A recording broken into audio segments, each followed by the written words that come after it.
You are getting ready to listen to the voice of Dr. Rhadi Ferguson, 2004 Olympian, four-time national judo champion, Brazilian Jiu-Jitsu black belt, author, speaker, and coach. What's going on? This is Dr. Rhadi Ferguson, 2004 Olympian, four-time national judo champion, Brazilian Jiu-Jitsu black belt, author, speaker, and coach. And welcome to another edition of Coffee with Rhadi.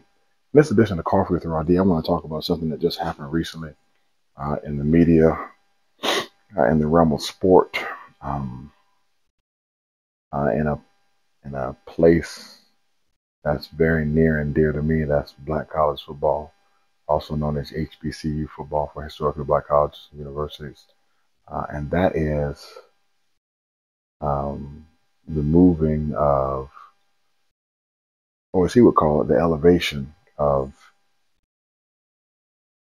Coach Deion Sanders from Jackson State to the Colorado Buffaloes. I had an awesome opportunity tonight to attend the UFC in Orlando. I just got back in, and I decided to sit down and do this video after watching Coach Sanders, Coach Prime's speech to his team. And one of the major things that he said, which was really good, was that I'm going to get into a couple points here. One of the major things he said is coaches, they either get terminated or they get elevated. And in the coaching business, it's all about escalation, and not necessarily escalation for money, but escalation for opportunity. And what he did was he went into the Southwestern Athletic Conference, a major conference in HBCU football, and he ran the table, meaning I think he was undefeated in the last 2 years in SWAC play. The first year he got there was a COVID year, kind of feeling things out. He went 4-3, but football was played in the spring. It was a very funny year. It was a year that everybody was trying to just continue to keep playing football and keep some type of normalcy for the kids that were, on the field. I know for a fact that my son's football team, they played a couple of games, and then that season got cut short because of COVID.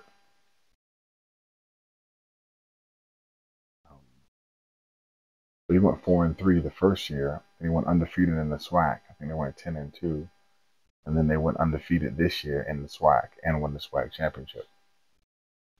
They're getting ready to play in the Celebration Bowl in a few weeks against the champion from the MEAC. I will say this, as great as they have been in the SWAC, they lost the championship game last year to the MEAC, and I do believe that they will lose the championship game again to the MEAC. The MEAC is a Mid-Eastern Athletic Conference, the conference that I played in. We always were what I call SWAC killers. When I played at Howard University, we never lost to a team in the SWAC, ever. And we played against Steve McNair and Alcorn State twice. But that's neither here or there. I always like to put that out there because people need to hear that.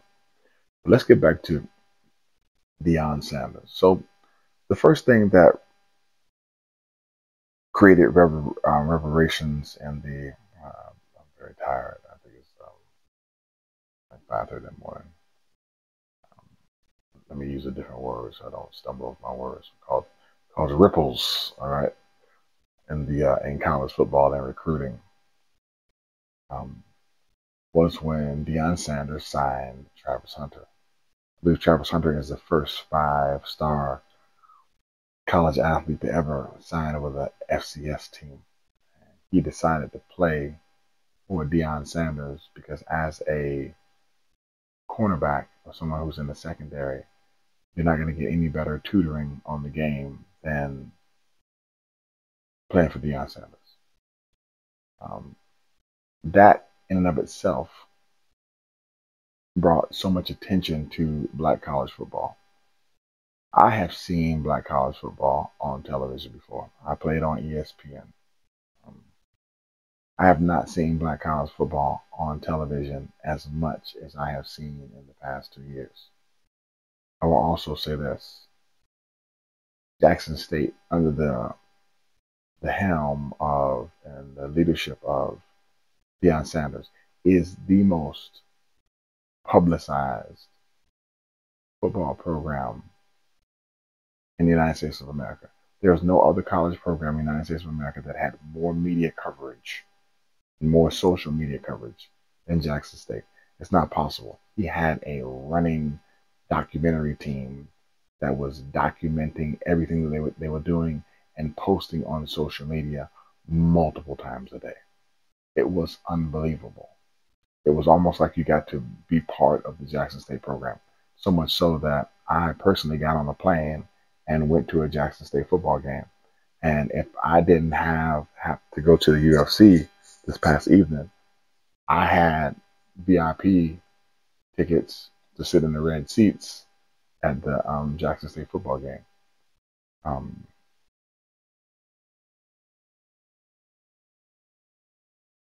A lot of people have mixed feelings about Deion Sanders and what he's done at Jackson State. And I want to tell you this. What Deion Sanders did in 3 years at Jackson State is nothing less than remarkable.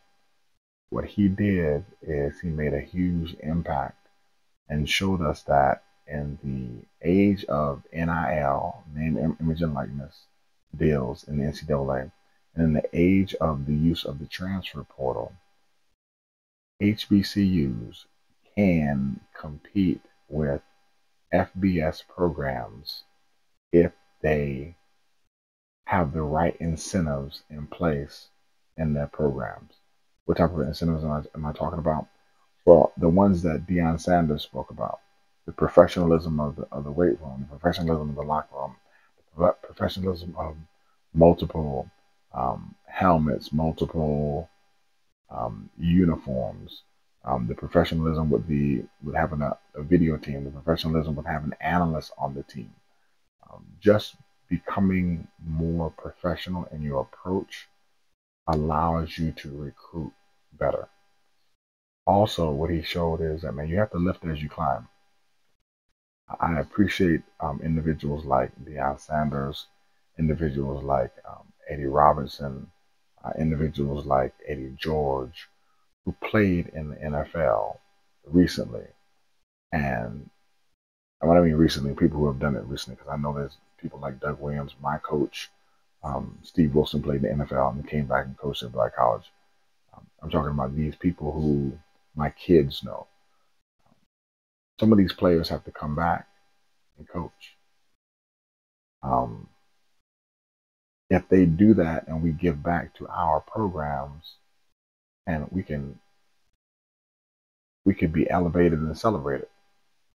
The beautiful thing I enjoy about Black College football is when I look up in the stands in a classic, or when I look up in the stands at one of the major games in the SWAC, and it's 40, 50, 60,000 black folks in the stands watching 11 black folks play football. And my dad played at the University of Wisconsin. My son has gone, and my daughter have gone to games at the University of Wisconsin. And when I look up in the stands at the University of Wisconsin, it doesn't have the same feel as when I look up in the stands at the Florida Classic, where Bethune and Fam are playing. I mean, you got 50,000. You got maybe about 70,000 in Camp Randall, but there's 50,000 in the Citrus Bowl. And it's just a different feel. The band has a different feel. There's a different fictive kinship with the people inside the stadium. It's just Black college football is just absolutely amazing.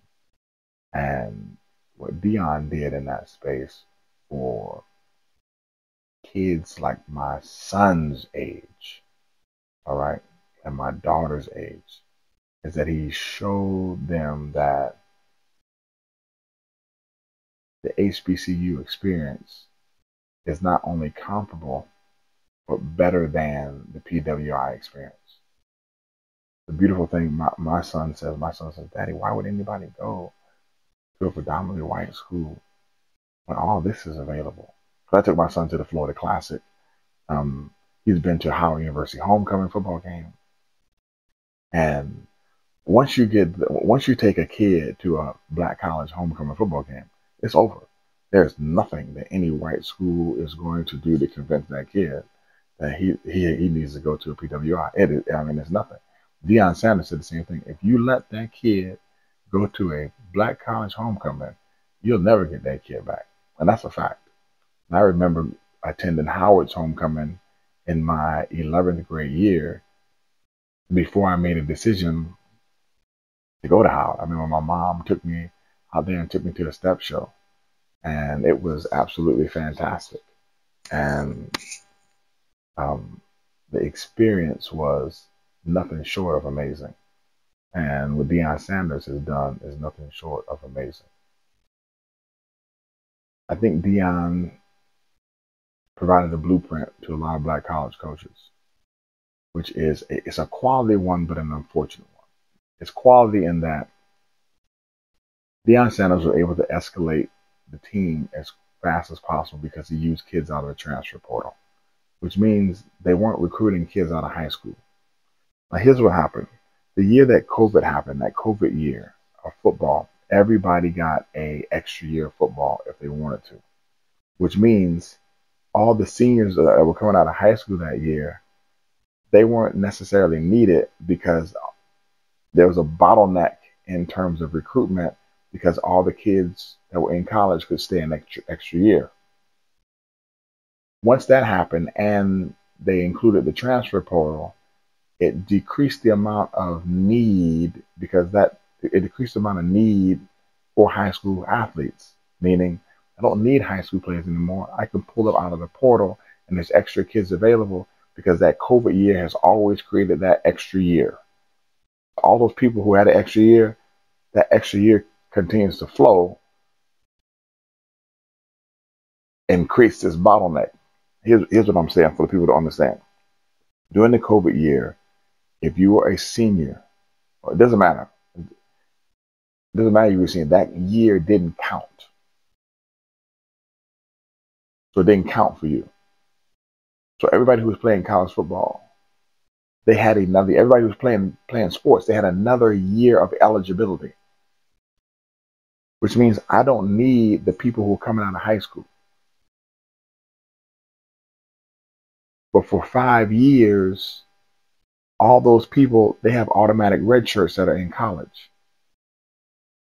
So it's going to take about 5 years to flush those people out until the need for high school athletes is going to pick back up again. And even then, you're not recruiting high school athletes anymore. You're recruiting athletes from high school and athletes that are in the portal. And if you can find the athlete in the portal from another school that has 2-3 years of eligibility, giving that athlete money who's already solidified and already has been tested is a better bang for your buck than grabbing a high school athlete unless he's a 4-star or 5-star athlete. The schools that are still grabbing kids out of high school and not going into the portal are your Division III and Division II schools.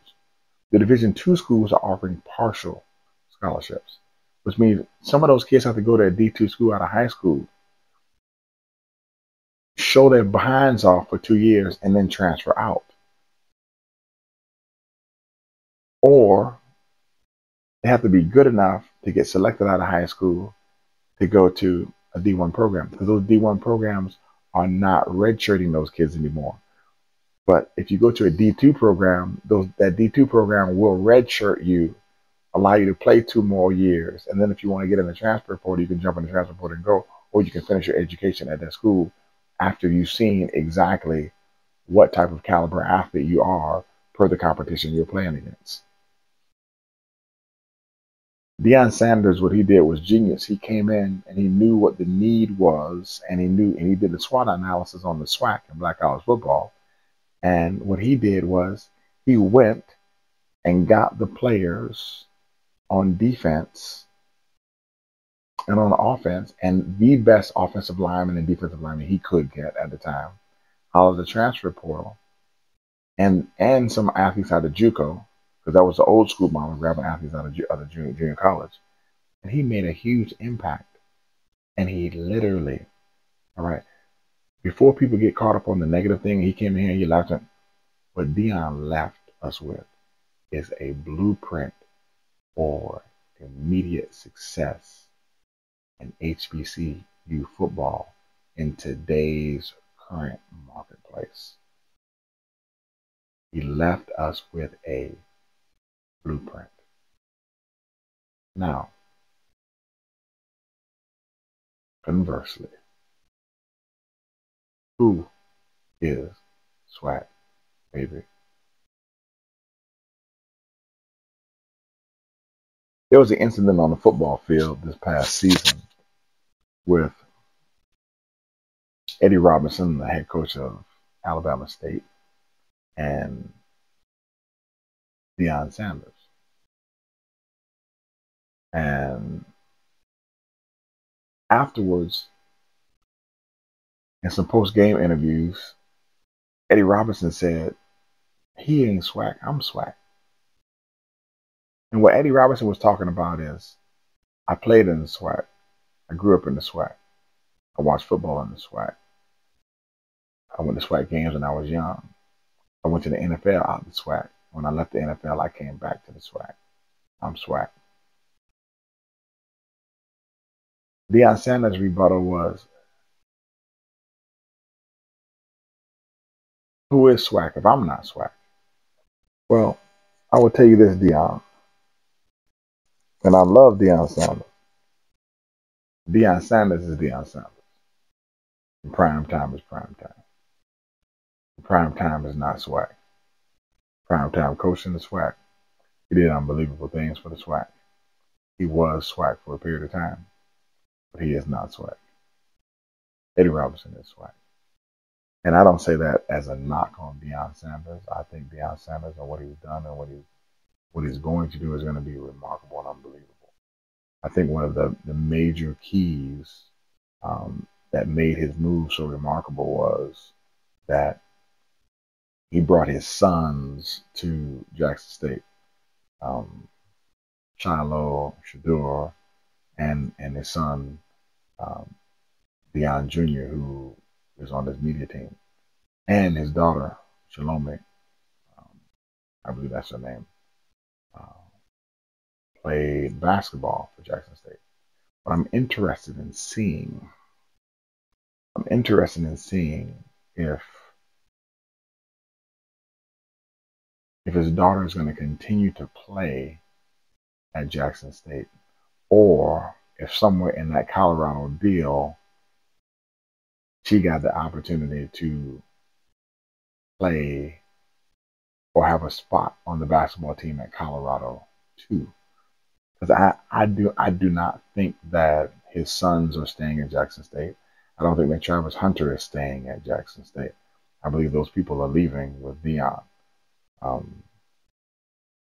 Which then creates this blueprint of, do kids play for the school anymore, or do they play for the coach?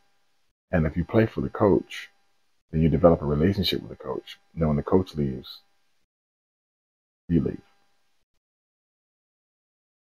I think that this whole thing will flesh out in the next 6 to 9 months, and we will see exactly what Jackson State is next year.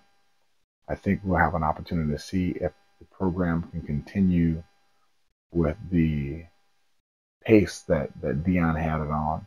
And I say this with, I know people who are listening who are saying, hey man, Jackson State was always a great football team. And they were. Jackson State was always a powerhouse in the SWAC, without a doubt. But Jackson State ain't seen nothing like what Deion Sanders brought to it. Jackson State has never run the table in the SWAC 2 years straight. They've never had an undefeated season, and they have an undefeated season right now. Now, they have a bowl game to finish, which I think they're going to handsomely lose against the MEAC. But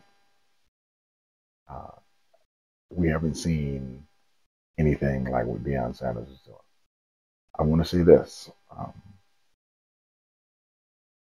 For all of us who have played football, we understand that football is about first showing up, then it's about alignment and assignment, then it's about read, recognize, and react, then it's about focusing and finishing. Everybody who plays football knows that. First thing you gotta do is you gotta show up. You gotta show up. And after you show up, it's alignment and assignment. Are you in the right location, right, at the right time? Do you understand your assignment? Are you able to read what is going on? Can you react appropriately? All right. Are you able to read it? Can you recognize it? Can you react appropriately? And then once you react appropriately, are you able to focus on the task at hand and then finish? You got to show up. Alignment, assignment, read, recognize, react, focus, finish. That's what you have to do. And with that being said, Deion showed up, Jackson State. He was in the right place. He had the right alignment. 100%. He understood the assignment. He was able to read what was going on in black college football at the time. He was able to recognize exactly what needed to be done. His reaction was superb in how he elevated the programs and elevated the exposure to HBCUs at the time and to all the kids that were under his auspices, all the coaches that were under his leadership. He focused on the task at hand and won 2 SWAC championships. All right, was in line for the national championship last year, and is in line for the Black College national championship again this year. And what he has to do right now is he has a couple weeks, and he has to finish strong. And the one thing that he added to the whole mix after showing up, alignment, assignment, read, recognize, react, focus, finish, is he added dominate to it. And we will find out if Deion is able to dominate in a few weeks when they line up against North Carolina Central. But we do know this. When it came to his arrival and his turning around the program, he did it in dominating fashion. And before we get on there's black folks have something called Black Twitter. Before we get in the Black Twitterverse and start dragging a dude who brought a massive amount of exposure to black college football in a short period of time. And that's not taken away from anything that black college football had going on before. But Deion's, his nickname is Prime Time. And what he did was bring prime time exposure to black college football. I haven't seen as many games on ESPN, ESPN2, and ESPNU. I just haven't. Not this many games. And I never saw HBCU. I never saw ESPN game day at a HBCU. And I was there at Jackson State when ESPN was there. I've never seen that. That was the first time in history. That is the prime time effect. So I'm appreciative of Deion Sanders and what he has done. I'm appreciative of the prime time effect that he had on Jackson State. I'm appreciative of the effect he had on football in the SWAC. I'm appreciative of the impact that he has had in black college football. I applaud him. I also, conversely, will say, man, you coached in the SWAC, and you did an excellent job in the SWAC. You spent 3 years in the SWAC, and you were SWAC, and now you're a Buffalo, and you are not SWAC. But while you were SWAC and while you finish out being SWAC, you've done a superb job in the SWAC. And I know there are going to be some that will be, and I think Deion's smart enough to know and to respect there will be some SWAC, Jackson State, and HBCU diehards who will not look upon his movement favorably. But there are people like me who really understand it. People don't want to hear this when it comes to football. Football is a business. It always has been, and it always will be. Football is a business. And the sooner that you understand that football is a business, the better off you'll be. And Deion has a great business opportunity to coach at the Colorado Buffaloes, and I congratulate him. I think he's going to do great, and we all, especially those people who went to HBCUs, we all need to hope and pray that he does great, because him not doing well doesn't do anything for us. It does nothing for HBCU football. It does nothing for HBCU coaches. Being able to move, I think he is the first HBCU coach to move from a head coaching job at an HBCU to a head coach job at a big time FBS school at a Power 5. Like that's superb. I've never seen it before. I think he made history. He's made history across the board. What he's done and where he's gone, he's always made history. And I don't think that's going to stop anytime soon. So my hat goes off to Deion Sanders. I do understand for people who will say that he's not swag. I also understand the people like me who say he's done a phenomenal job in the SWAC. And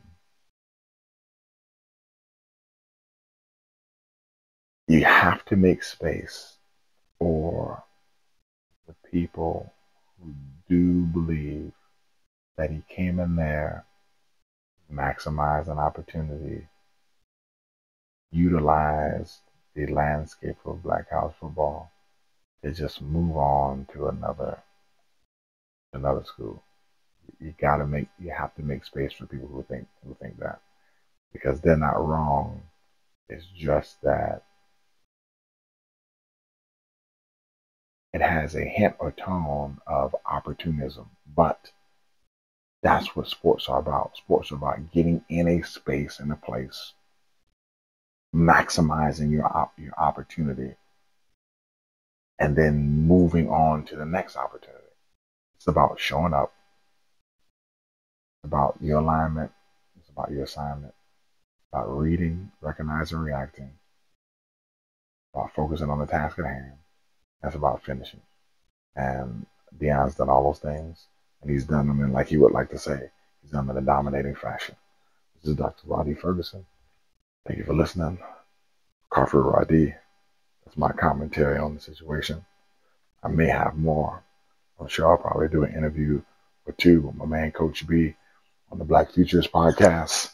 But until then, remember, I love you. God loves you best. And please visit www.judoislife.net and get my book, Judo is Life Today. You can see some of the principles that I learned as I was competing during the Olympics and as I've been coaching over the years that have helped me become successful. And some of the principles of judo that I apply to life that allow me to go through so that I can get through. Take care. And once again, I love you. God loves you best. You are getting ready to listen to the voice of Dr. Rhadi Ferguson, 2004 Olympian, 4-time national judo champion, Brazilian Jiu-Jitsu black belt, author, speaker, and coach.